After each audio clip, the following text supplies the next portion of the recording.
Gode mu ndirimbo zanjye yamaze kwihaha imwe, ubwo rero ntabwo ndi buririmbe ebyiri kuko imwe twayirangije.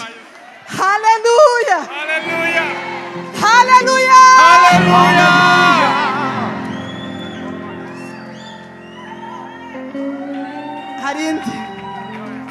hari indi. Haleluya, Yesu ashimwe. Haleluya.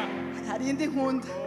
Hari abatangiye kumenya indirimbo zo mu bitabo ko basigaye bazirimba kuri YouTube, ariko twe twaziririmbye kera. Haleluya, Haleluya. nkunda kumva Amakuru Yumurwa. uri kura atake ijambo.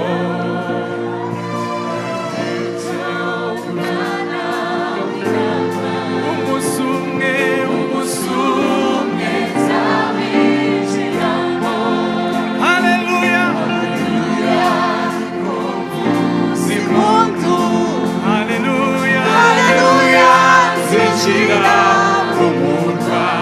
Haleluya. Haleluya. Hafi kujyayo. Umusumwe zawinjiramo. N'amarira Amakuru wo murwa. N'amuruho bayoni n'amara. N'indwara ishobora umusumwe zawinjiramo. Oh, haleluya, haleluya, nuzuye igishimo. Haleluya, zinjira mu murwa. Haleluya, ni hafi kujyayo. Umusumwe zawinjiramo. Abazajya muri icyo gihugu bazaba bambaye imyenda yera, babiciwe ingabani zahabu. Umusumwe haleluya, haleluya, haleluya, gushidikanya ijuru hari umunezero.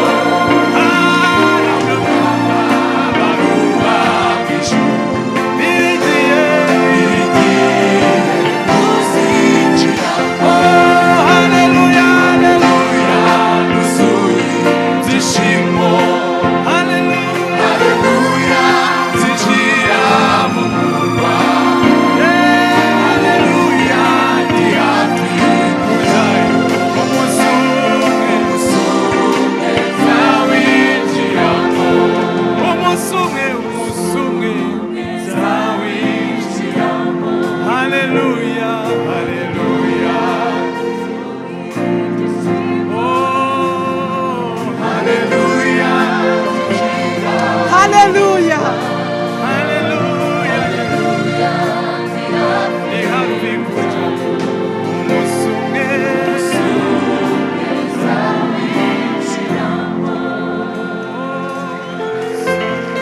haleluya. Igihe cy'isarura gishize, abakozi twese tuzataha.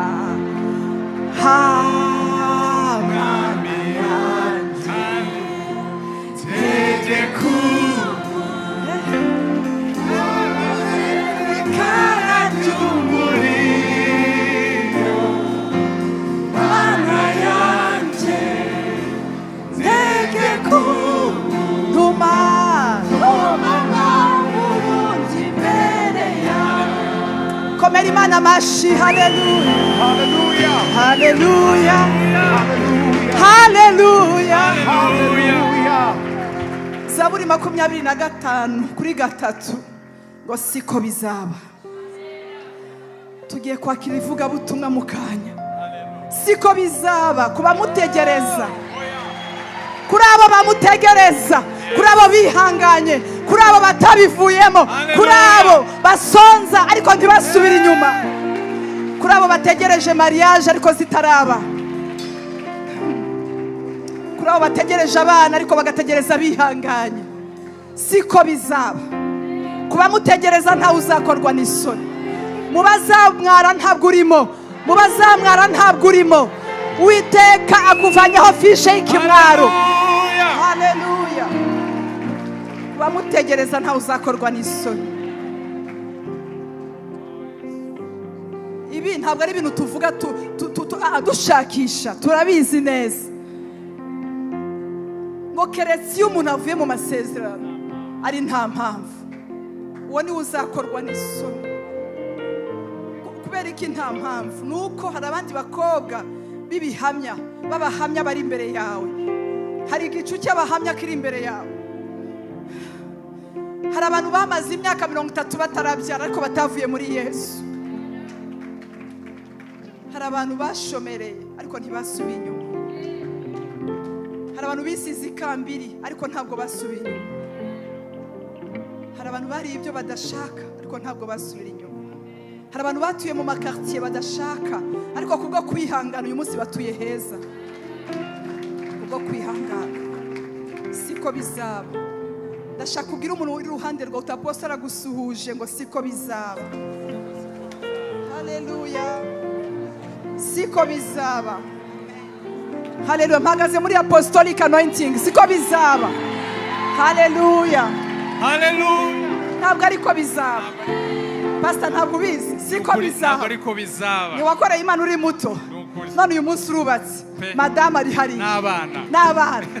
Nibiherekeje. Haleluya. Haleluya. Siko bizaba. Lili, siko bimeze. Tubwire gatoya. Haleluya. Siko bizaba. Amen. Ntago ariko bizaba. Ushobora gutegereza umunsi umwe, ushobora gutegereza wa kabiri wa gatatu, ariko don't give up. Hari igitondo kimwe buzacya. Nubwo ijoro ryakwira ijoro ryose amasaha menshi, ariko hari igitondo kimwe Imana iguteguriye. Hera Microdina nawe atubwire. Haleluya. Kuba mutegereza ntawe uzakorwa n'isoni. Haleluya. Amen. Abategereje umwami. Haleluya.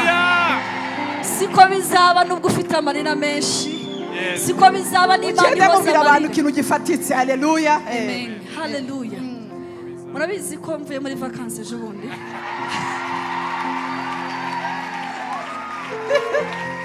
Ndashaka kureba mwicaranye ngo batubwire ibifatitseho. Haleluya. Yego. Haleluya. Siko bizaba. Vacances nayibonye mfite amarira ntabasha gusobanurira umuntu. Turi muri Esther operation ku munsi wa nyuma wa gatatu. Ndayibwira ni nubwo habura amasaha make ngo tubone amasahane y'ibiryo yinjira ngo dusoze Esther operation, ariko ndacyakwizeye kuri Imana ishobora gukora. Turimo kurya ahangaha, ndacyakwizeye kuri Imana ishobora gukora. Haleluya. Ku munsi wa nyuma harya singe bahereyeho bahanura, ninge bahereyeho. Haleluya. Twicaye hano twese turimo kumva ijambo ry'Imana, posa barahamamagaye, mba ndaje ndarira koko mvuze induru. Haleluya. Ndarira amarira yose nari nikoreye yose nyasuka ahangaha, havuyemo vacances. Haleluya. Uziko ndi mu rugo uyu munsi, wanzi Imana iri iwanyu. Nicaye mu rugo numvise umwuka ambwira ngo sengera yo brother witwa Tuyishime. Hariya ngurije yateranye. Yego nguriya. Imana irambwira ni ukuri pe ngo ubu nta kintu gifatitse wamuha. Haleluya. Haleluya. Ni gitoya. Haleluya.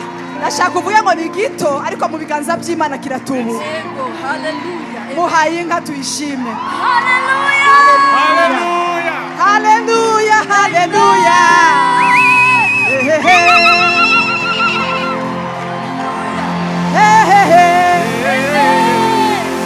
Hari igihe bigomba ikintu gifatitse rata kugira ngo atahe abwire madame ngo shiraho teka. Imana iguhe umugisha. Icyo Imana yambwiye ngo si cyo gitangaza, ahubwo ni ikimenyetso kikwereka ko ibyo uri urasengera ibizi. Niko Imana yambwiye. Haleluya. Yesu ashimwe. Hari igihe disi nzajya njya kuririmba muri Amerika nawe uri inyuma yanjye. Amen. Haleluya. Mutanyiteza, ndi mu mafuta y'ubuhanuzi. Mutanyiteza. Haleluya.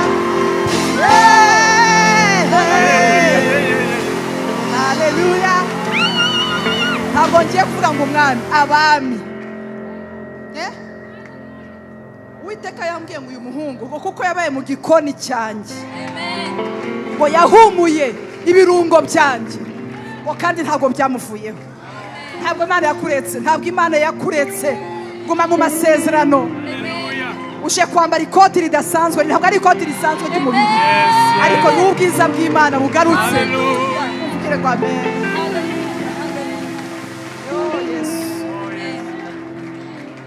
Ariko ubanza Imana iri muri PS. Muzi impamvu se igiye kuduheraho.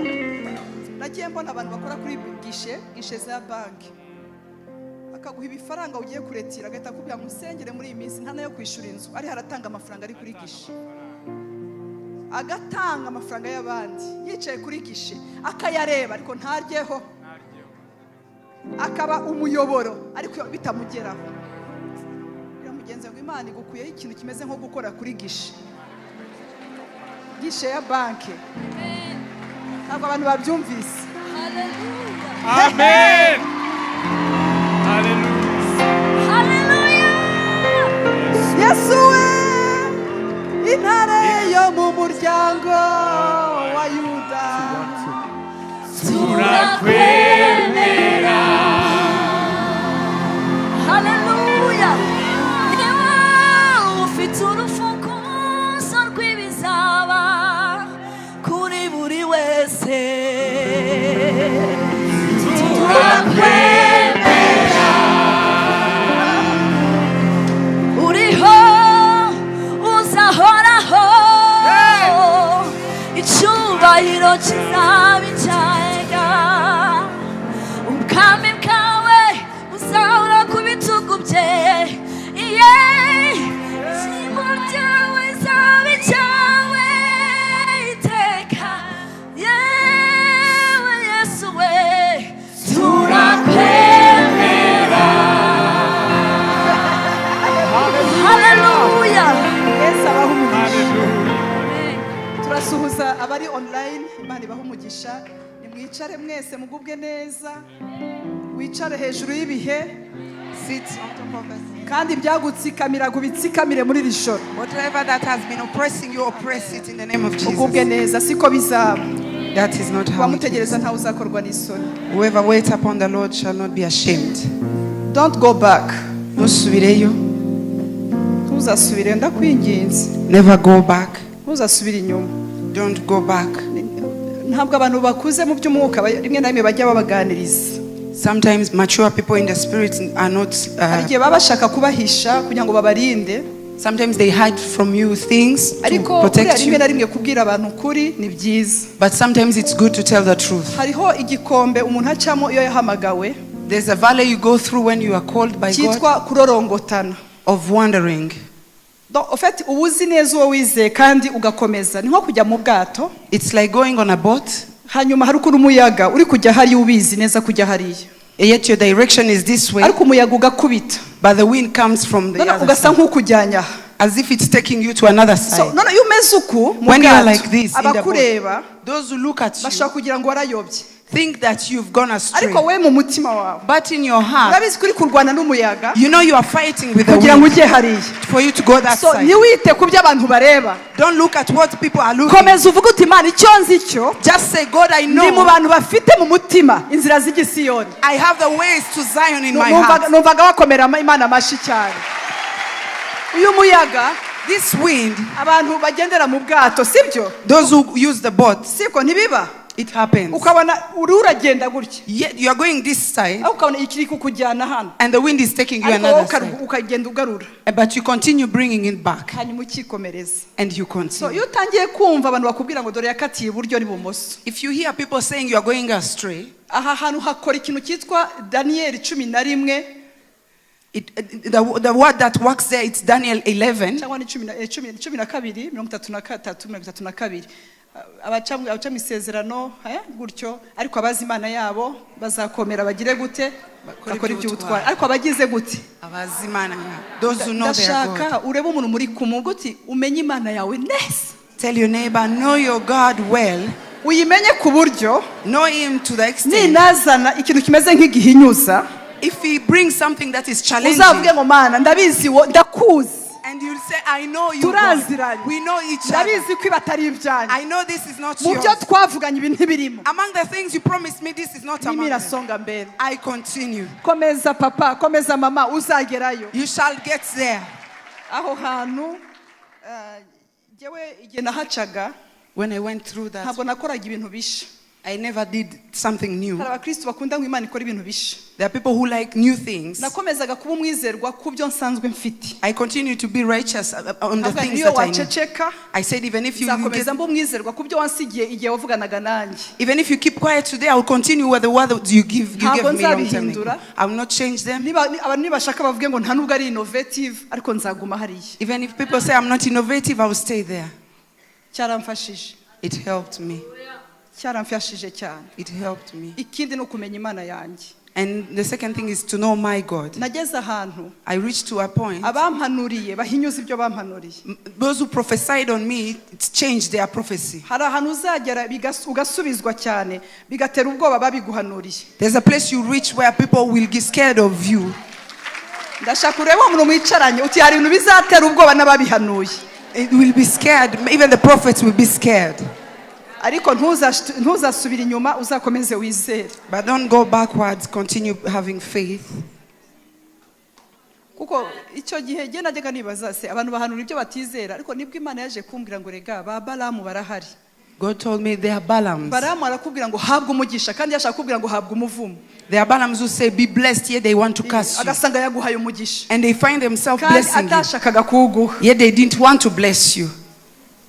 mu bantu bazakugira neza hari abazahatwa hari n'abazabikoresha ubushake There are people who will be pushed to bless you, others will do it willingly. rero uzajya utandukanya numenya imana yawe uzamenya abahaswe When you will know your God, you will know those who were pushed uzamenya n'abakoreshejwe and those who were used. ndabashimiye Amen. bakoze cyane turi kumwe n'umukozi w'imana We are with the servant of God. ni inshuti yacu He's our friend. hari ukuntu abantu basigaye bamenyana ngo bakamenyana ku ma YouTube ndashimira imana abantu namenye YouTube zitaraza n'ukuri I thank God for people I knew before even YouTube. amen zitaraza n'ukuri ariko ndashimira imana no ku bwa YouTube pe I also thank God for YouTube. uyu munsi mfite inshuti nyinshi Today I have so many friends kubera social media because of social media. imana yampaye abantu b'umugisha barimo bamwebwe kubera social media God has blessed me with so many people among you. ubu nari kuzagukura he ndebera umuntu uri iruhande utaposi ari kuzagukura he Look at your neighbor and say, where would I have found you? imana ko yari yarambwiye ngo muzaza God had told me you shall come. ntabategereza Then I waited for you. aba bagabo b'icyubahiro imana yavuze The honorable men God told us abagore about. b'icyubahiro The honorable women. pastor reka mbabwire muzi ko jyewe imana yantumye ubwa mbere mutagira yambanje mu mujyi rero He first sent me somewhere else, not in the city. yantumye ku bantu b'abanyacyaro He sent me to the village people, intuma ku bantu mana yanjye badatunze n'agatoroshi people who don't even have a torch, a front torch. mbabamo iteka no mu rusengero bampa abantu nyoboye nkasanga abakene bose niba imana yampaye They used to give me people to lead and I could find their poor ariko people. abo bantu nkazabona ngo barangije ibigo nibwo natangiye kumenya ko mfite utuvuta Then I found those people growing and prospering. Then I found that I have nkabona umuntu ngo anointing. yararangije nkabona umuntu ngo afite isigaye ahembwa amadolari ndabona bya bintu bajya banyihera abakene Then those people started getting money, buriya dollars. utagiye mu bantu bafite ibibazo ntabwo wamenya imana ikora If you don't meet people who are struggling, you never know God who works. donc ugiye mu bisubizo noneho jyewe nkaba ntarinzi ko hari n'ibindi bibazo ro by'ibi VIP nanone imana ibincishamo I didn't know that there are also people who struggle when they are VIP people. noneho nza gutura muri etaje Then I lived in the store, a house. urumva nabonye nta mutangamuhamya mufite reka nidagadure ntura muri etaje noneho muhura n'ubutayu bwo muri etaje pastor Then I went through hari wilderness. ukuntu etaje igira nk'ibyumba byinshi Sometimes it has so many rooms noneho ugasanga toilet papers ntizikwiramo hose and you have to use so many toilet papers. noneho ukajya gusanga agasabuni karashize karumye hariya hejuru mu byumba bitandukanye Then the soap is over. maintenance y'ubwo buzima yari Maintenance for that ikomeye time kurusha kera winywera mu karuri mu butayu was very difficult before. imana irambwira ngo impamvu ngucishije muri ibi The reason you're going through this, uzahura n'abagore batwaye ibimodoka ariko nta essence irimo. it's because you meet women who are driving big cars but without fuel. Uyo mpamvu mubona bamwe njya mbaha akavuga ko aposo kucyahaye umuntu usa nk'umukire mbabizi nasaga gutyo. That's how I know. Nari umugore usa neza bakatara kuri ya mugore kweri ariko nzi neza ko ari umutuku. I went through that. Urumva ari ukuntu Yesu agukubita housing. Sometimes Jesus gives you a housing. Noneho nuwakaguhaye bitanu ntabiguhe. And someone who is supposed to give you 5,000 doesn't give it to you. Aho hantu rero narahaciye. So I went through that. Naciye mu butayu butuma I went through wilderness. Twibagirwa yuko abakozi batagomba guca muri sano twubatse inzu yo mu kanserege. To the extent that our maid servants could pass through the sitting room. Bafite amabido baririmba ngo urashoboye mwami Yesu ndabizi. They could carry the jerrycans and go through the sitting room. Tuve mu butayu none amenye ko twaca umuryango twawufunga bagaca ahandi. After that season, that's when I found that I can have another door. Ariko Imana ikambwira. But God could tell me. Nyuma yibi. After this. Ijambo Yohana 5 ryari ryanjye ku murongo wa mbere. Ngo nyuma y'ibyo ngo hatangira iminsi mikuru. After that, there came feasts. Nkayitegereza. I waited and I saw him. God blessed me. Ariko nzababwira ubundi butayu bw'iki gihe tuba turimo bugenda buhindura ntuzi. Ngira mugenze ngo ntabwo uri wenyine. You are not alone. There are stages of wilderness of desert. Wihangane. Kuko n'ubutayu ushobora kubuhembwa 1.5 muri beka noneho loan bagatwara 1 hanyuma 500 noneho ugasigara ufite igisalary urebesha amaso ntukiryeho. Sibyo noneho bene wanyu bakavuga ko wirase kuko ari ahantu hakomeye kandi ntacyo bakorera noneho ugahita ubwira intonganya za bene wanyu. So ihangane uti ni rusange. It's very common. Wihangane kandi biraza guhinduka. And things are going to change. Yeah. Hariho periode udashobora no gusezera akazi uriho. There's a season you can't even resign at your workplace. Ugasigara utambitse. You are just there. Imana ikareba kurorongotana kwawe. And God sees your wandering. Rero turakiriye umukozi w'Imana Charles Mutezintare. So we welcome the servant of God. Agira umunezero. He has joy. Jewe abantu bafite umunezero w'Umwuka Wera.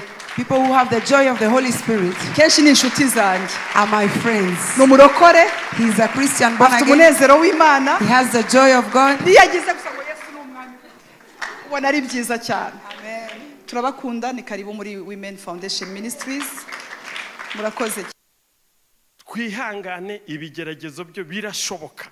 Musome muri Yeremiya nako Yesaya 40 umurongo wa 27. Yewe Yakobo Isirayeli 40 umurongo wa 27. Yesaya 40.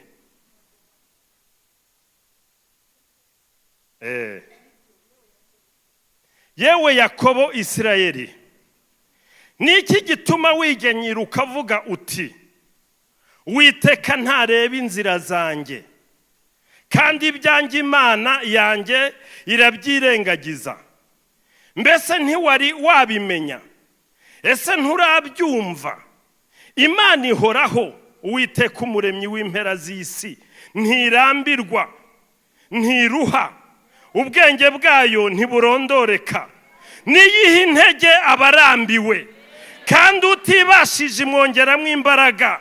Abasore b'imigenda bazacogora baruhe, n'abasore bazagwa rwose, ariko abategereza Uwiteka bazasubizwamo intege nshya.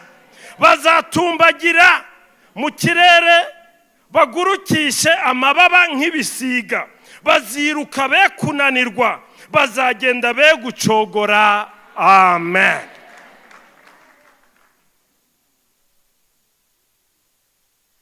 Urugendo rero rwo kwiganyira ku barokore rubaho, kandi nta n'uwaguca ntihagire nta n'uwagucira n'urubanza ngo wiganyiriye.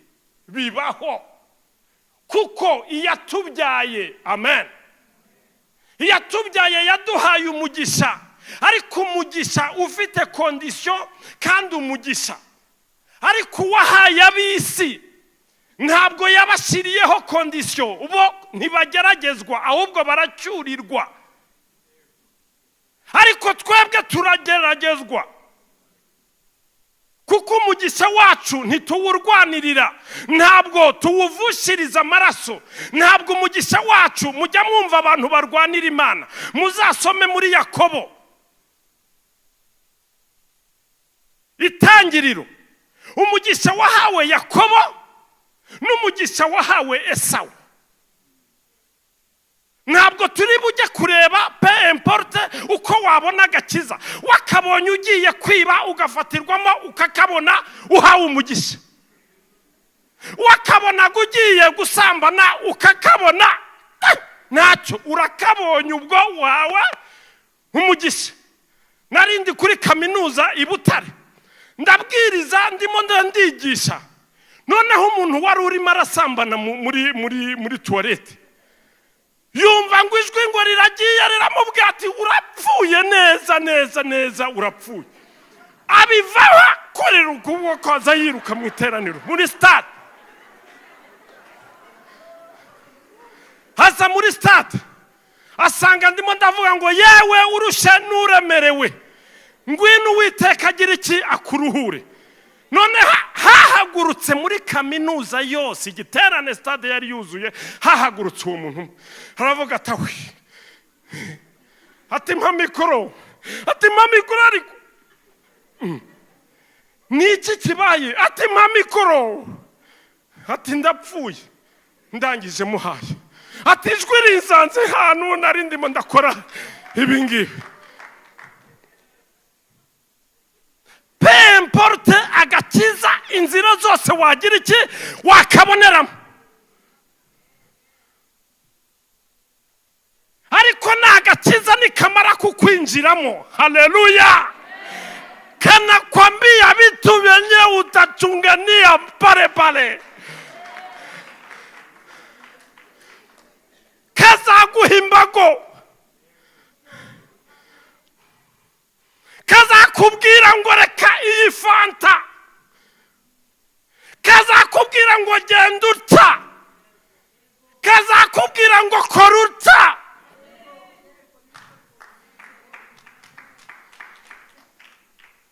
Ariko muzarebe umugisha, muzarebe isezerano Yakobo yahawe, amaze arimo ise yaramubwiye ngo nguhaye umugisha w'ibijojo by'imvura iva mu rurembo rw'ijuru. Wumvise sha? Haleluya.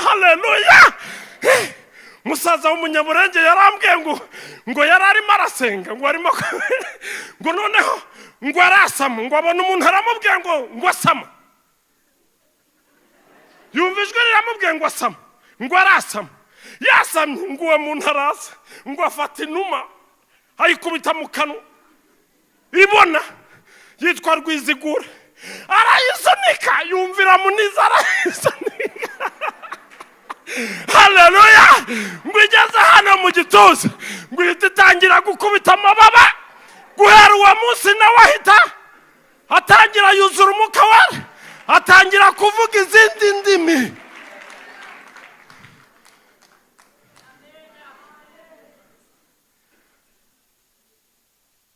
Umugisha w'ijuru ukubeho. Haleluya. Haleluya. Umugisha w'ijuru nukubeho uyu munsi nawe.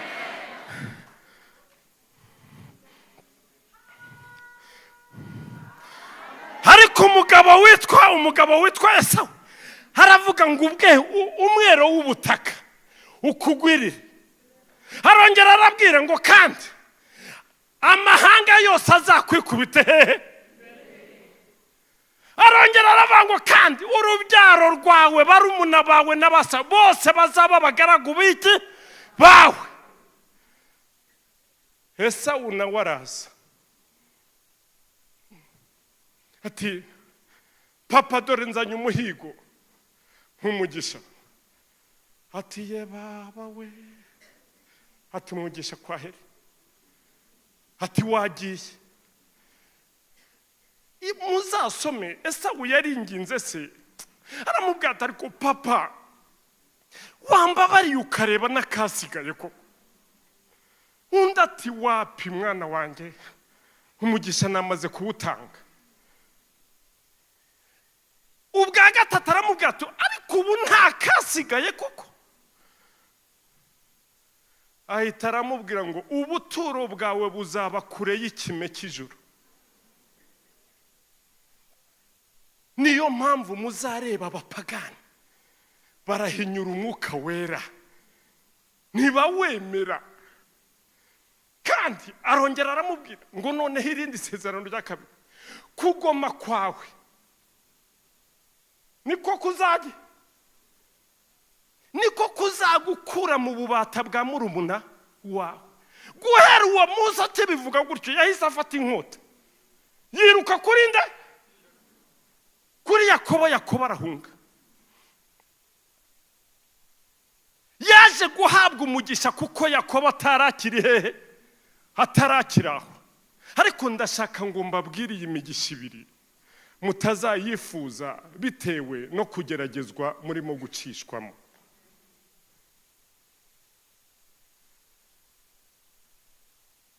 Ngewe nakijijwe narindi mu ntambara y'abacengezi, ndwara ka malariya kidoko, mba nirukanse ahantu mu Ruhengeri muri groupement baba bankubise imiti. Ndangije hari umuhungu narinzi wateraga amakorasi y'ibintu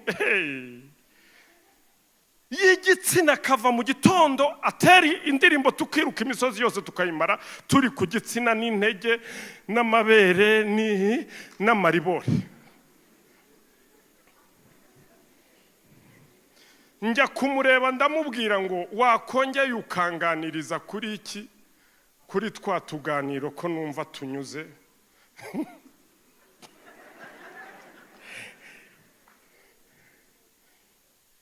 Hari ijambo ryanditse muri Bibiliya rivuga ngo Imana yabo ninda, bahoza amaso n'ibyivugo byayo n'amagambo apfuye. Ndangije ngiye kubimubwira arambwira ngo ayo magambo yamanjwe sinkiyavuga.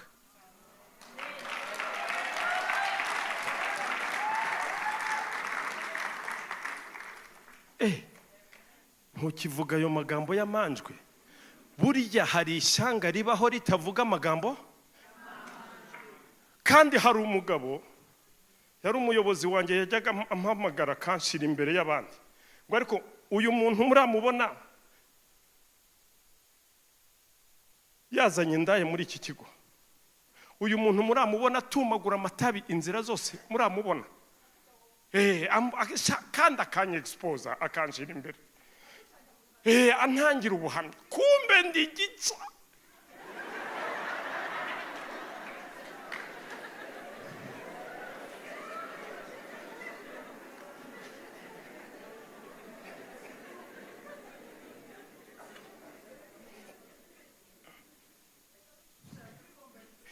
Nari ingeso nziza, ariko ingeso nziza ntizizajya mu ijuru, kuko ntabwo dukora ibintu mu izina ry'uriya mugabo nyirijuru, ahubwo dukora ibintu mu izina nyine rya famiye twavutsemo.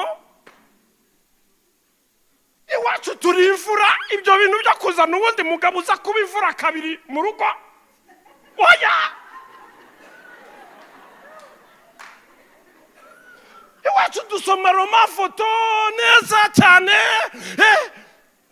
ibintu byose n'udufilime twiza twose nibyo. Iwacu tugomba kugira uko twibonamo kuntu.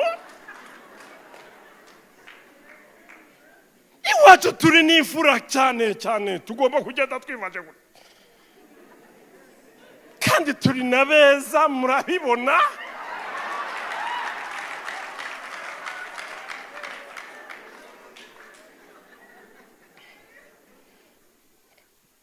Nambaraga katapira ikoti.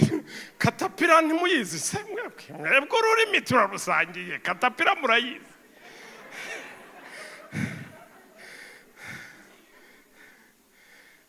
ngera mu rusengero ndwaye ako ka malariya, ngera mu rusengero nako uwo muntu amaze kumbwira cyo mpita mvuga ati nukumbwiye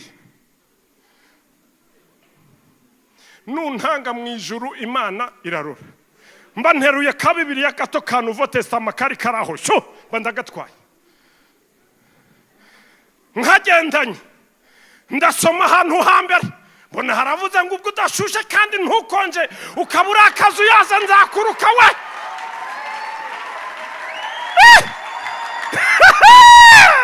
Haleluya, haleluya. Imana yakira hambaye mwijuru no mwisi mu bwenge mu mbaraga mu rukundo Imanira kujya hapa kinanda hapa. Haleluya.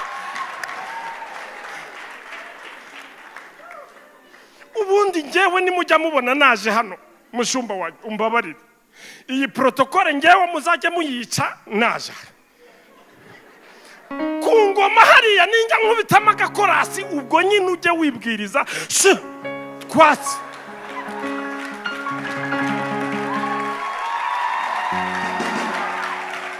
Haleluya, haleluya. Umunsi warwo isake ntibika niko Abarundi bavuze. Nongeye gusoma handi mbona haravuze ngo muteze intare, mwumva kandi umuntu arimo kumbwira ati muteze intare. Ubwo ugira isoni zo kumpamiriza mu ruhame rw'abantu, nanjye nzagira isoni. Haleluya. Zo kuguhamiriza imbere ya Data n'abamarayika be.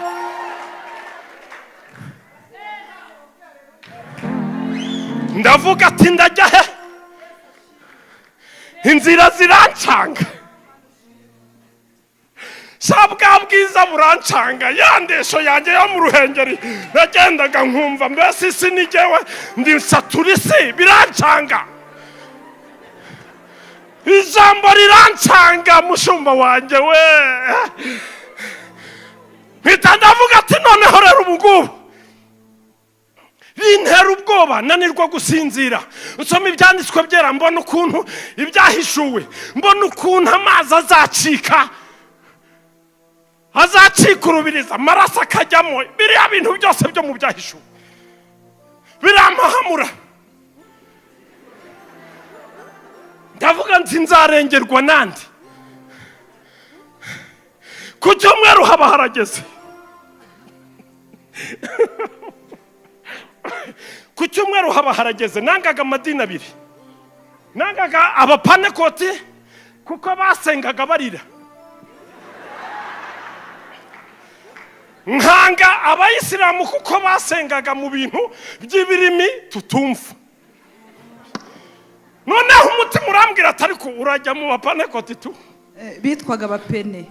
Abapene urajya mu bapene tu,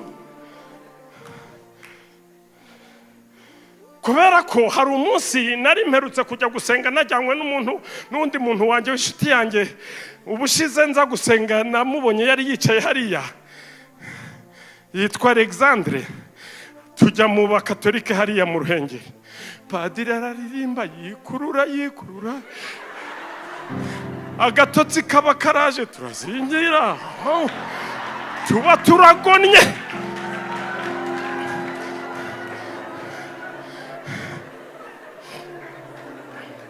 Murambabarire ntabwo nje gusebya andi matorero kuko itorero ryose ririmo umugeni wa Kristo. None hariko kubera ko nari navuye yaho ngaho nsinziriye, ndavuga ati sinsubirayo hari ibitotsi biranje, mbanyobotse inzira ya hehe yo mu bapene, nicaye mu rusengero. Haleluya.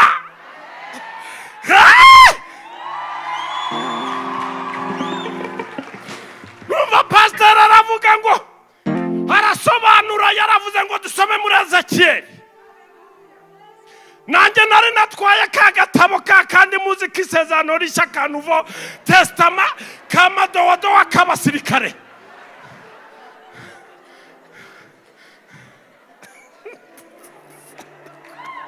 haleluya haleluya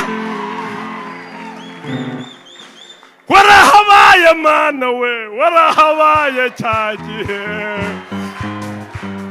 warahabaye warahabaye mana we warahabaye cyagihe warahabaye mana we warahabaye cyagihe warahabaye mana we warahabaye cyagihe warahabaye mana we warahabaye warahabaye mana we warahabaye cyagihe warahabaye mana we warahabaye cyagihe warahabaye mana we warahabaye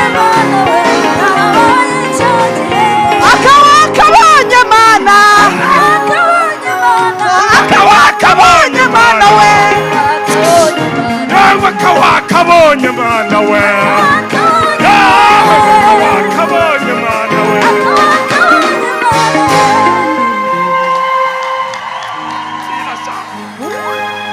haleluya nimwicare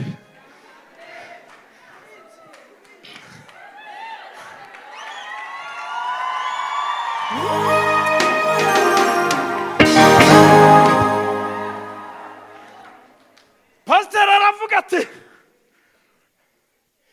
Ezekiyeli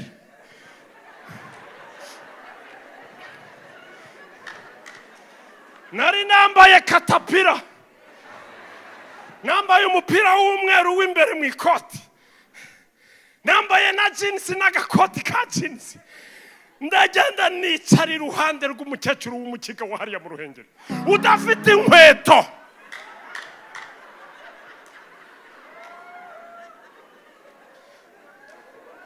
arandeba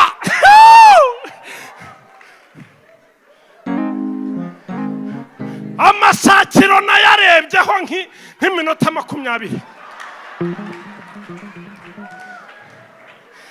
ngwa muri Matayo ngwa muri Mariko nikubita muri Luka mpingukira muri Yohana Ezekiyeli ndamushaka ndamubura ibyakozwe n'intumwa abaroma ndamanuka ngwa mu nzandiko za Pawulo ndashaka Ezekiyeli ndamubura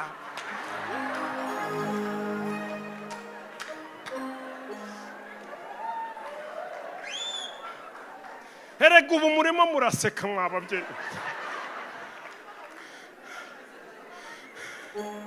kandi ubu mwasanga harimo abarimo kunseka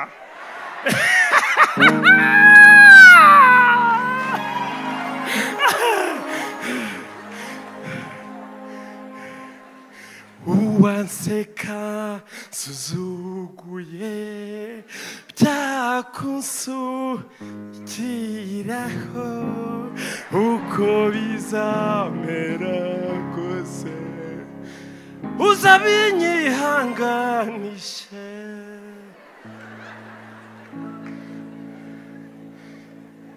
ni ukuri kw'Imana hano harimo abantu bari bameze nkanjye kandi bamaze iminsi hano mu rusengero batazi aho ibyanditswe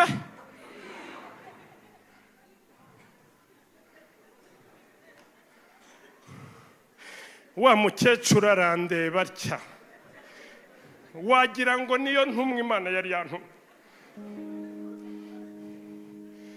umutima ariko nkumva kubera ya magambo nasomye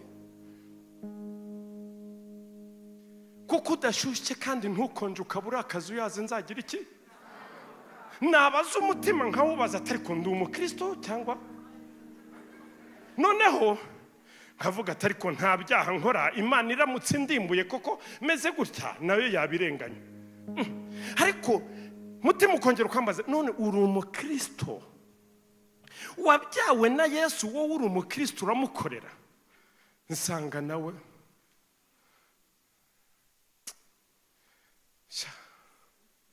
umukecuru arambwira ati yewe wa muhungu we aka gatabo urimo gushakiramo Ezekiyeli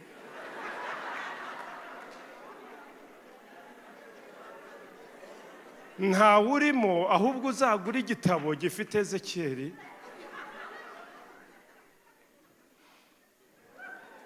kubera agafaransa gake nako nari naratoraguye naryaga numva bavuga ngo Nouveau Testament, Ancien Testament.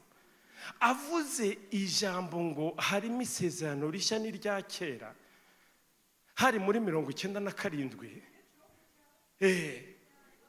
Musanze udafite urukweto sha nta nubwo leta ya Kagame yari yagashinze imizi ngo bagura iki inkweto. Ubu ngubu twarasirimutse, naramurebye byonyine mera nka utuku wahananutse muri etaje ya 3 yikubita hasi umukura.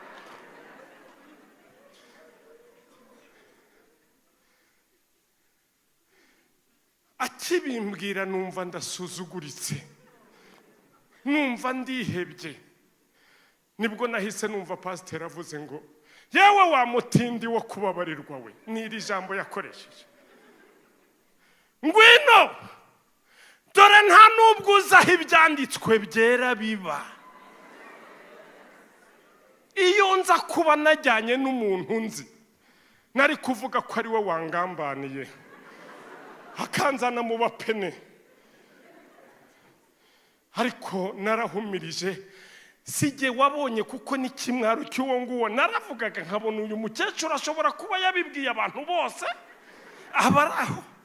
Ndirukanka ngeze imbere ya pasiteri arambura ikiganza, ubanza ari igihe nyine wahagurutse tu. Nta nubwo nabirebye, nari mfite ikimwaro kimwe gikozwe. Ansengeye numva ikoti riragize iki, numva nkuye ikintu kimeze nk'ikoti ry'ibiro nka 600. Amarira sinamenye ahantu hagubukuye. Ndavuga ati shaburiye abatarira baba bataranigwa, utaranigwa agaramye agira.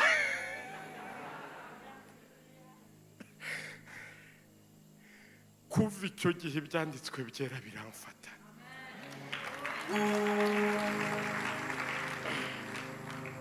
Ariko narindi mu mbabwira ngo ngifatwa n'ibyo nize uko nkwiriye kugenda, nize uko nkwiriye kuvuga. Shamwe abantu mwe, nize gukarangika, Uwiteka akagukaranga kandi akakwambika ubwiza ku buryo ye baba we. Ntihagire n'umuntu n'umwe wamenya ikibazo ugize iki.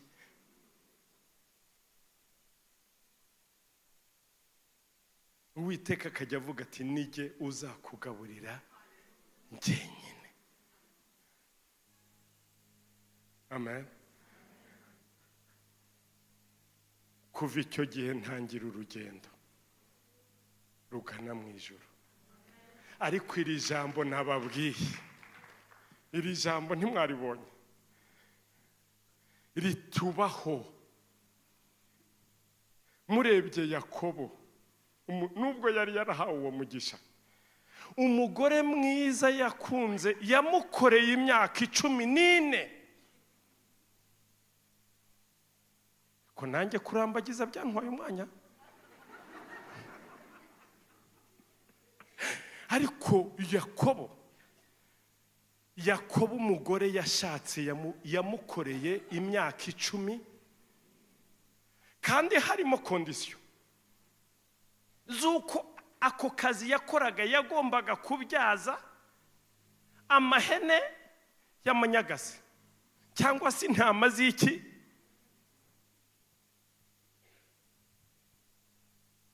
Ariko ndakubwiza ukuri, mukuru we witwa Esawu yafashe inkota aravuga ati ngewe nyabona ku neza cyangwa ku nabi ndayabona tu.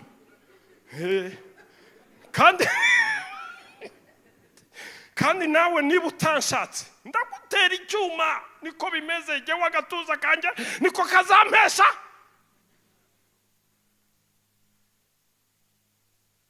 Hari ahantu ku kazi ejo bundi nagiye nsanga umwana w'umukobwa muto avuye kurarana n'Abashinwa. Amubaza atari ko wa mwana we kubera iki wikora ibi ngibi? Ujya ujya gusenga? Ndamubwira nti njyayo.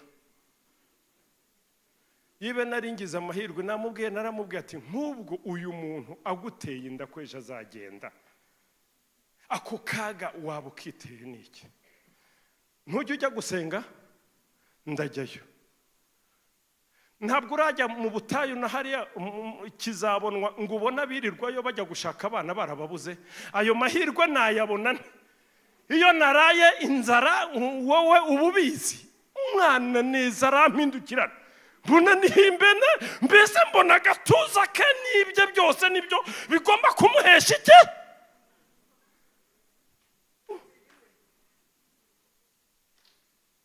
ariko wowe reka da wowe ugomba gutunarika ejo bundi sinabigishije ngo ndirabura ariko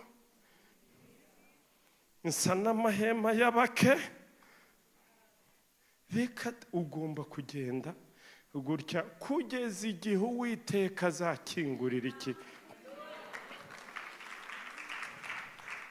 niyo mpamvu Yakobo yabwiwe ngo mbega Yakobo we nukuri ko Imana tujya tugeragezwa ukagera igihe ukavuga ati ariko Imana yanjye iracyahari nibe hari umuntu w'umunyabitangaza ningewe kuva muri 97 kugeza uyu munsi kuva 98 buri mwaka intango y'umwaka mfite igitangaza cyagiye kimbaho ntateganyaga mu buzima bwanjye kugeza uyu munsi ubu munsi mu kwa gatatu ndaza kukikubwira icyambayeho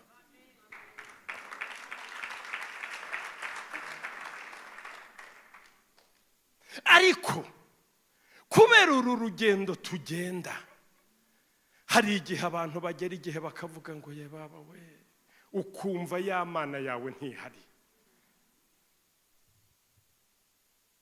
Warren yaranditse ngo icyo gihe kijya kibaho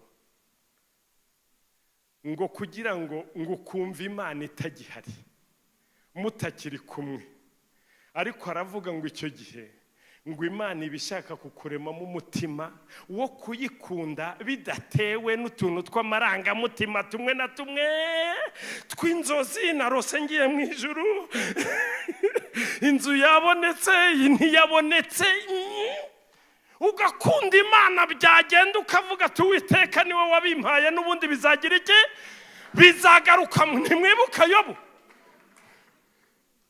Yobu umugore akaza akamubwira ati tuka Imana wigenderesha undi akavuga uruhu rwanjye nirumara kubona nkamanuka njya hariya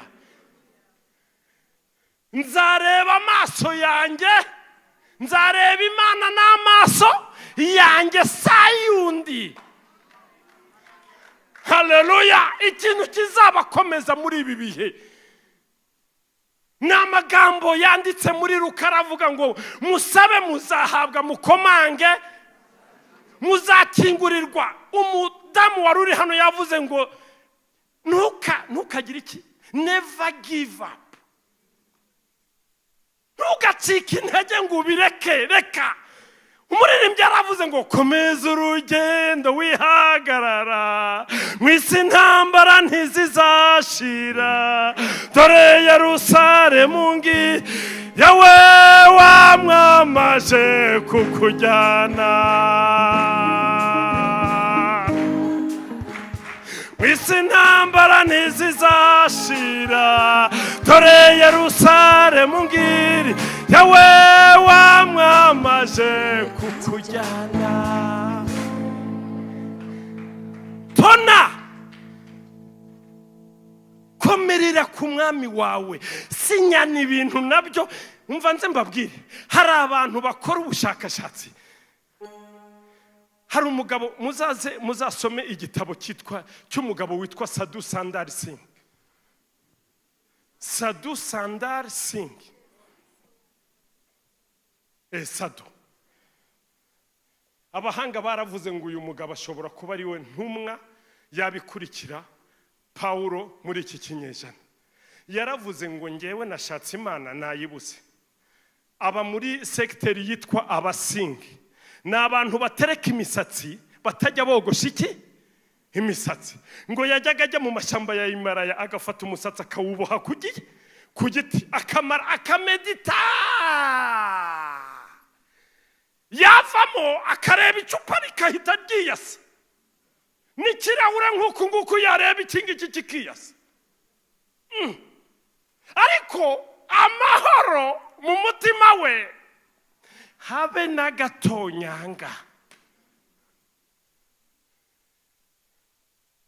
Aravuga abwira nyina ngo ubwo ntumva amahoro kandi nkaba ntarabona Imana n'amaso yanjye, narayibwiye ngo inyiyereke, kwa Heribayi hagiye jyewe.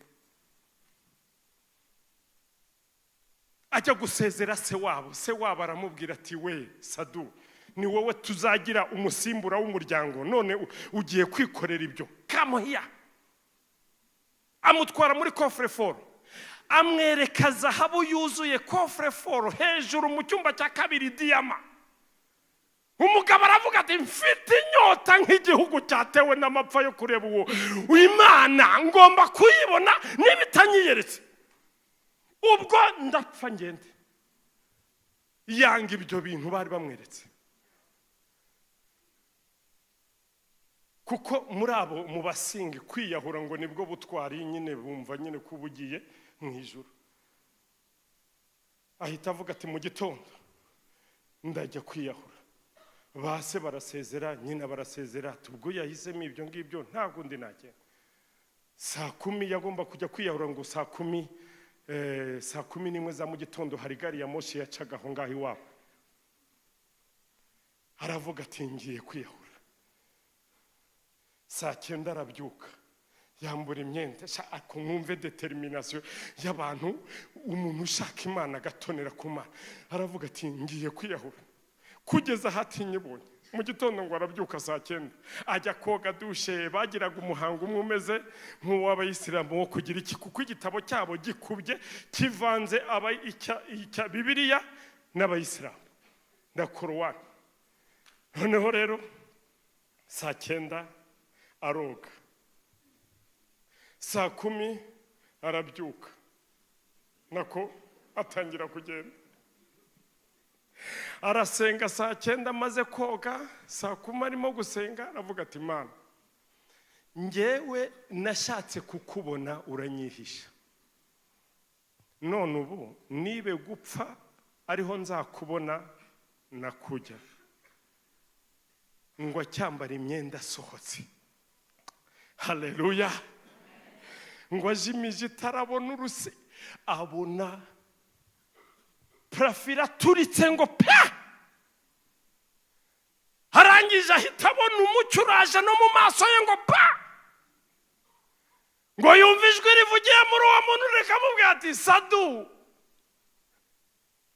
ntabwo wambona kandi unyanga. Kuko ari mu Bwongereza yari yaratwitse Bibiliya akubita n'abantu bose arabamara. Ntiwambona unyanga. Sadu ngo aravuga ngo none se wowe urinde nakwangiye he? Wanditi utabura ibitabo byanjye, wanga abantu banjye. Muribuka ijambo rivuga ngo uzabakora mu jisho azabakoze mu mboni z'iki? Wanga abana banjye, wanga abagaragu wanjye, ntiwanciryera. Sadu aravuga ati surinde. Undi ati ndi Kristo, nta mahoro n'amato wabona utarambona. Sadu aca bugufi, arambura amaboko, aravuga ati sinari nkuzi. Ahita atangira kujya kubwira iwabo ati amahoro nayabonye, ati wa muntu nagize iki namubonye. Haleluya, haleluya. Rero nshuti z'umwami, Sadu yarihanganye akora umushinga wo gushaka kubonana n'Imana. Nawe mu bigerageza urimo, tegereza igisubizo cy'Imana. Don't give up. Tegereza igisubizo cy'Imana, wikwiyandarika, wicika intege, ihangane, tona. Nta mvura, ntazu, ngo iki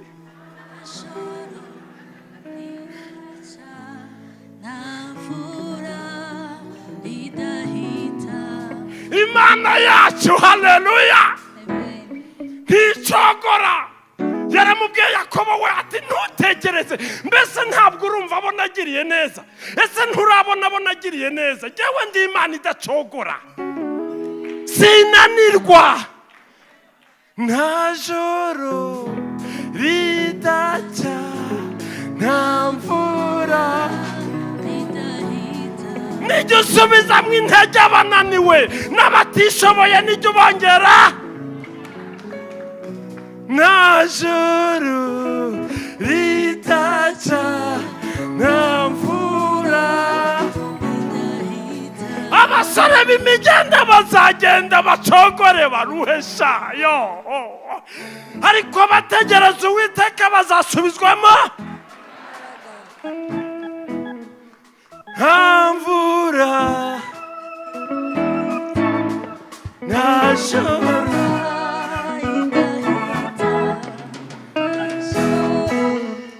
narose inzozi muhaguruke mbivuge muhaguruke umuntu ucitse intege wumva kabisa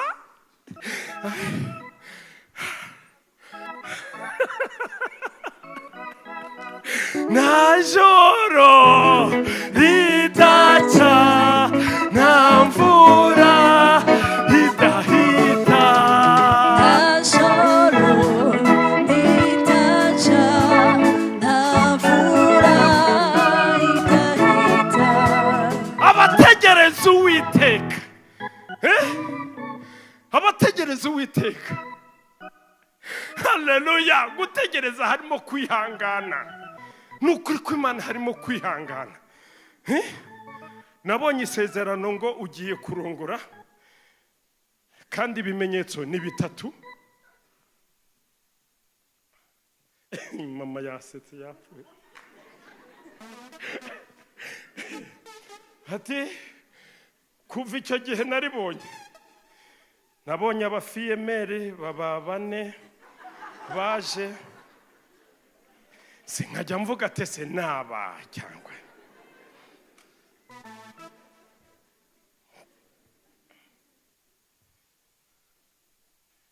nabonye isezerano mbese urumva ubwo ntaravuze ati icyambere ikimenyetso cyambere ni moto ugiye kubona moto ikimenyetso cya kabiri ugiye kubona inzu ikibanza mpita nkigura 1000 kandi icyo gihe nanjye mpita ndyamye ndota inzozi mbona ngo umugabo araje amagaze iruhande arambwira ati muteze intare ikibanza cyawe ntabwo kiri mu Gatenga kiri ku Kicukiro ati kandi uzakigura amafaranga 10,000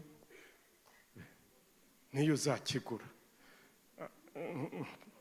tanti hariya niyo nakiguze 10,000 byanjye niyo nabiguze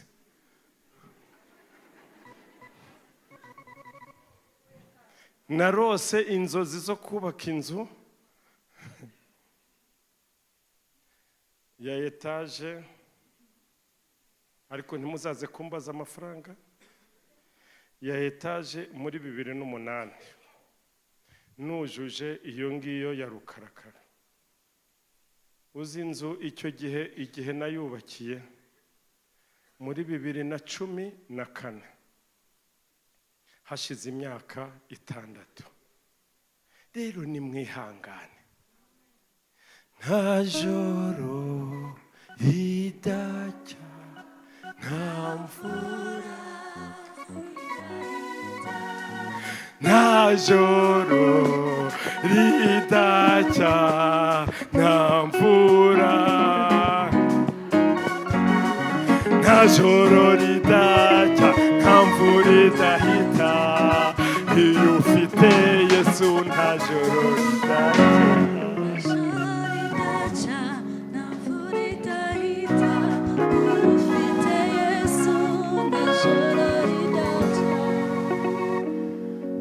dusenga Imana ibahe gukomera kandi uyu munsi Imana ukuboko kwiza kw'Imana uko nanjye nshaka amahirwe y'Imana nanjye uko nyashaka aba ariko ababera. Nimukomerere mu mwami, nimumwambaza azabasubiza, nimumutakambira ijoro n'amanywa azumva gutaka kwanyu. Zaburi iravuga ngo Uwiteka we wihutire kuntabara. Uyu munsi Imana yihutire kugira iki? Kugutabara. Urakoze Yesu. Data wa twese uri mu ijuru, uri umwami mwiza, uri igitangaza. Tugufitiye inyota nk'igihugu cyatewe n'amapfa. Nk'uko imparakazi yahagizwa no gushaka amazi yo kunywa, niko imitima yacu yahagizwa no kubona ubutabazi bwawe Mwami. Haleluya! Uri Imana, subiza ubwoko bwawe. Reba ibiruhije aba bagaragu bawe, reba ibyo bagushakaho, reba ibyo bakwifuzaho. Subirisha ukuboko kwawe bikomeye Mwami. Turagushimiye, ijuru nirikinguke, ijuru nirituretere, ijuru niridusubize, kugira ngo imitima y'abagushaka yose yuzuzwe umunezero uturuka aheraho mu ijuru. Tugukomeye mu mashyi, turagushimiye kuko uri Imana. Icyubahiro, guhimbazwa no gupfukamirwa bibi byawe. Ineza n'amahoro, kugirirwa neza n'Imana byomatane natwe ibihe byose. Tuguhaye impundu, tugukomera mu mashyi. Wakira impundu zawe Mwami, subiza, wakira impundu zawe. Ubwiza bwawe nibugaragare, imbaraga zawe nizigaragare, abarwayi nibakire mu izina rya Yesu. Ubushomeri niburwanywe mu izina rya Yesu. Abarwayi indwara nizikire mu izina rya Yesu. Mwami, abagushaka nibakubone, abashomeri nibahabwa akazi mu izina rya Kristo Yesu. Reka bibe bityo mu izina rya Yesu. Yo Uwiteka we, kuko ineza yawe ihoraho niyo dushimiye ibihe byose. Turagushimiye kuko uri Imana yacu. Icyubahiro, guhimbazwa no gupfukamirwa bibi byawe none n'iteka ryose mu izina rya Yesu. Amen.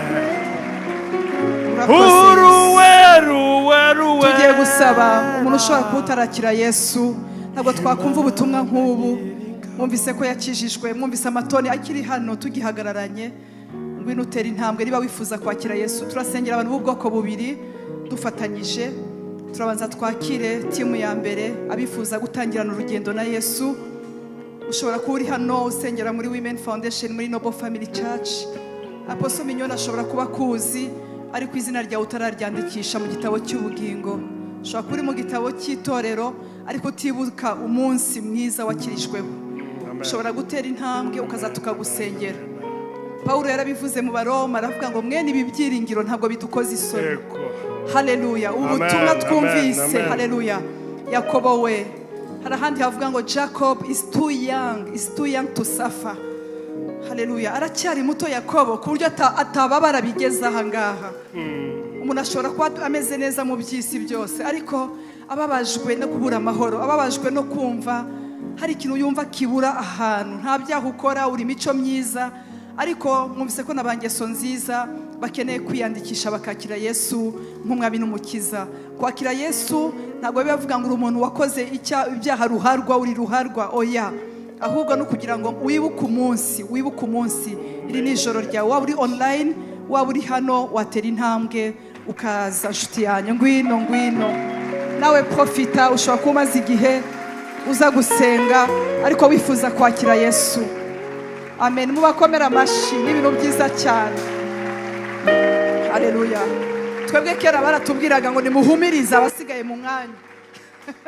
Twe twakiraga kiza abandi bahumirije. None mwe musigaye muba mukanuye kubera ko ubu bigezweho. Kera barabwira ati musinzira abandi kugira ngo undaze. Ngwino nshuti yanjye, ngwino ndagutegereje. Iri ni ijoro ryiza, turi muri atmosphere idasanzwe. Ngwino wakire Yesu. Nkunda Yesu cyane. Haleluya. ndibuka agera kwa Mariya na Marita, Lazaro yapfuye, ngwino ngwino, Lazaro yapfuye, bariho bararira, ariko Yesu ntabwo yitaye ku bindi. Yesu yakemuye ikibazo, arababwira ngo mwamushize hehe, mumbwire gusa aho mwamushize, kuko inshingano ze kwari kuzura n'abapfuye.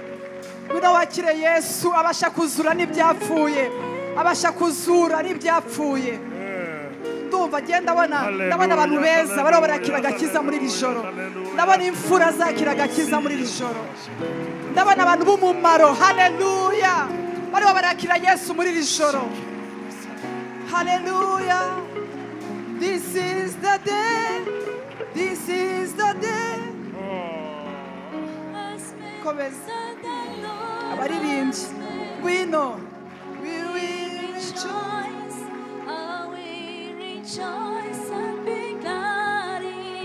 ngwino. Ndumva hari abantu badasanzwe, ndumva hari ingabo muri iri joro Yesu ahagurukije. Tuzakomezanya muri urugendo, haleluya, haleluya, amen. Turi hano ku bwanyu, turi hano, turi abakozi mu murima kugira ngo tubashe kubarera, tubashe kubitaho, twameze muri uru rugendo rujya mu ijuru, haleluya. Ngwino ngwino ngwino ngwino ngwino, hari imbabazi z'Imana, hari imbabazi z'Imana, hari amaboko afungutse agutegereje. You are chosen, haleluya, haleluya. Nawe uri online, ndo ndababona muri Europe, muri North America, muri Africa, mu bihugu by'Abarabu, ahantu hatandukanye. Ntugire ikibazo, niba uri imbere ya computer yizimye, tuza gato ikomeze yake, ariko wakira agakiza, haleluya. Ndabizi ko tuzahura, ubwira ngo wa munsi nakiriye Yesu, haleluya, amina, amina. Hari abakiriye agakiza kuri Zoom bicaye hano, hari abaje barambwira ngo Aposo rya joro ya tablo ajya kuvugiraho kuri Zoom, nakiriye Yesu nk'umwami n'umukiza wanjye. Ngwino ngwino ngwino ngwino, ndagutegereje, haleluya. What a blessing.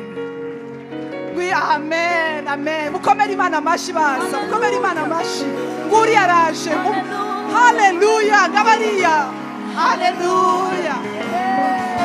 Oh, ngwino, n'umugabo, Yesu n'umugabo, n'umugabo w'intwari, n'umugabo, Yesu n'umugabo,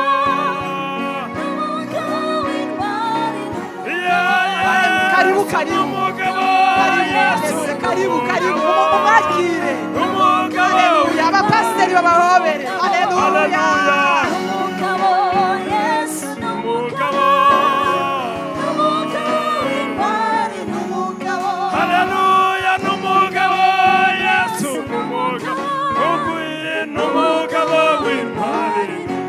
Ndamushimira Yesu, ndamushimira Yesu, yaramfashije amagakiza hakiri kare, amagakiza ntarasaza, amagakiza, haleluya, haleluya. Mana we, intsinzi, abantu igihe barimbaga intsinzi, intsinzi itambuka, narizeye Yesu nk'umwami n'umukiza wanjye, haleluya. Ndashimira Yesu wandinze ndi umukobwa muto muri uyu mujyi wa Kigali. Ndashimira Imana igushoboza ugatambuka mu mujyi, abahungu bakakureba ngo bite, bagasanga ntabwo uri umuntu baryana ari naho inzara. Hari ibintu umuntu akuramutsa akagira gutya akarya inzara. Ndashimira Imana ko ibyo ngibyo nakiriye Yesu, haleluya. Reka mbabwiye, murahiriwe, murahiriwe, murahiriwe. Twari mu masengesho kera, ngiye kumva numva ijwi, haleluya, numva ijwi ridasanzwe, bango nguhaye indirimbo, ngiye kuyibatura indirimbo Imana yampaye icyo gihe. Ndayitoje abantu turi kumwe, turahiriwe, turahiriwe, turahiriwe, turahiriwe, turahiriwe, turahiriwe, turahiriwe, turahiriwe, turahiriwe, turi ubwoko turahiriwe, turahiriwe, turahiriwe. nta mwanya mfite.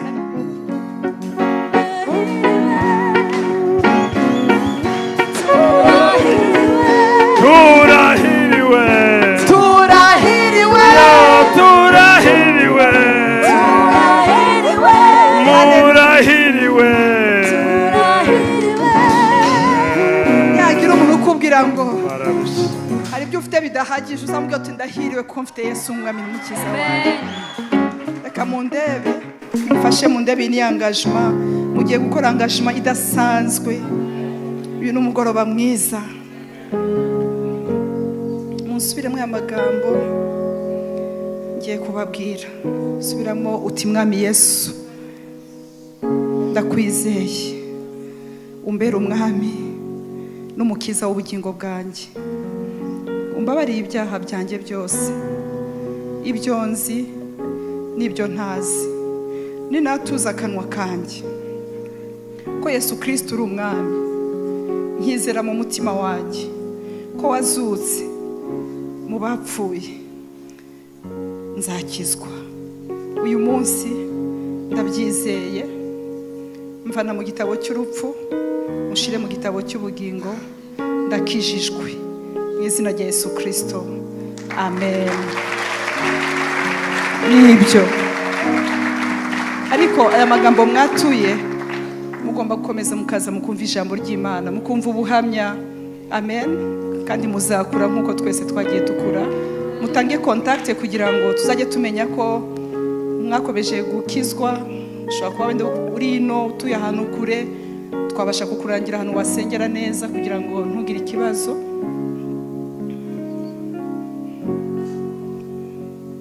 Reka tubasengere abapastor, tumureke tubashire ibiganza tubasengere. Data mwiza, se umwami wacu Yesu Kristo, manifata turagushimiye ko umugenzi niyo yaba umuswa ngo iyo nzira ntazayiyoba. mwana. Turagushimiye ko waduhaye umwuka wera Mu izina rya kugira ngo atuyobore muri uru rugendo. Twese twari bato, Yo, ntabwo twari tuzi inzira yo gucamo, ariko waraturokoye, uradukiza, utwereka inzira. Ndakwinginze Yesu, niwe nzira, niwe kuri, niwe bugingo. Ubayobore, ubakomeze. Aba bantu bose ko tubasengeye ntibazasubira inyuma, ahubwo bakomeze babone amafunguro ahagije yo mu mwuka no gufashwa no gukundwa na bene data, kugira ngo bakomeze runo rugendo. Turagukomeye amashyi n'impundu Yesu. Mwiyandike, amen. Turasaba communication team igitanga namba ku bari online kugira ngo nabo tubamenye, kuko nabo duteranye nabo. Tugiye kwakira abantu, twese turahungabana, duca mu kwiganyira, ibyo ni rusange. Ariko hari umuntu ushobora kuvuga ati ni ukuri iri joro rinsanze ku karongo ka nyuma, ndashaka izindi mbaraga nk'uko babidusabiye. Uri umugenzi ariko urashaka izindi mbaraga, ngwino utere intambwe tugusengera. Ariko byo birenze, twese turazikeneye. Ariko wowe urumva wari ugeze ahantu Imana itagufasha ukuboko, byaba bibi cyane, ngwino tugusengera. Ngwino.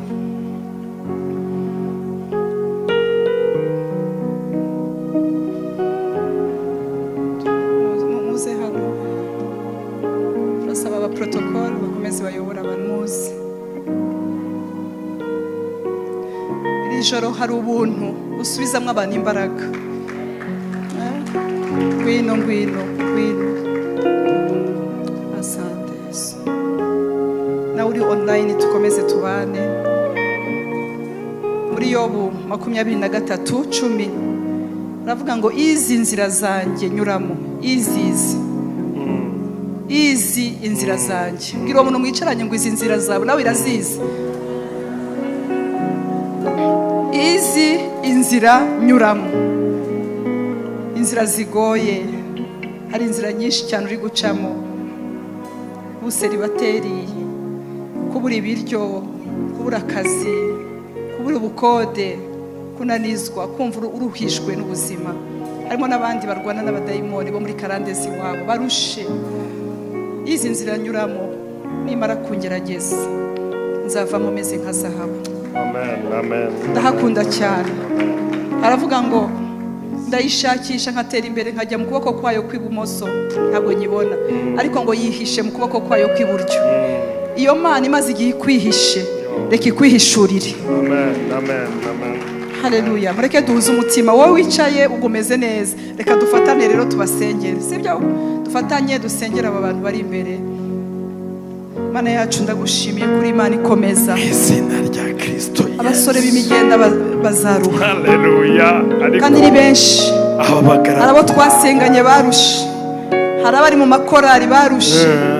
Harabari muri protokole twajyaga duprotokora hamwe ariko bararusha. Harabashumba twakoranye umurimo ariko barusha. Ariko ngo abakwiringira bazakomeza ntibazacogora. Reka utwongerere kukwiringira, utwongerere imbaraga zo kukwiringira, ongerera ubwoko bwawe imbaraga zo kukwiringira. Turabasengeye kuko ariko ijambo ryari bivuga. Yesu wabwiye Petero, Simoni, uramubwira ngo Simoni, Simoni, ngo Satani yagusabye ngo kugira ngo akugosore, kugira ngo kwizera kwawe gucogore, ngo ariko numara gukomera uzakomeza abandi. Ndasengeye aba bantu Mana bakomeze muri ibi, wongere wowe bakomezwe. Hari igihe Imana itazafungura umuryango ariko igafungura idirisha ku buzima bwawe. Reka Imana ikwereke n'idirisha ryayo, yongere igusure. Haleluya. Ize uko yajyaga igemura Eliya igakoresha ibikona, reka Imana yohereza ibikona ku buzima bwawe kugira ngo ubashe gutabarwa.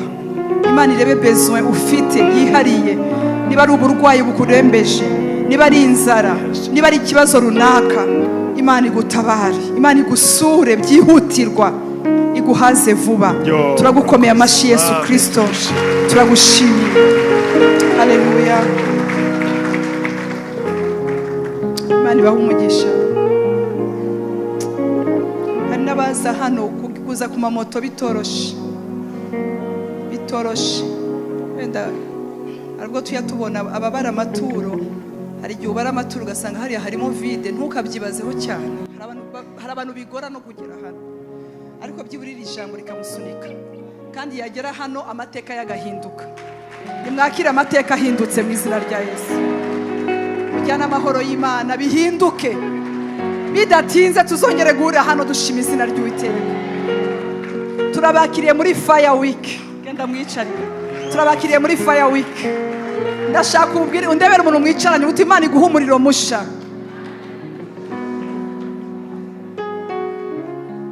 Urakoze Yesu. Haleluya. Amen. Yesu ashimwe. Ndashaka ubwire umuntu uri iruhande rwa uti Fire Week.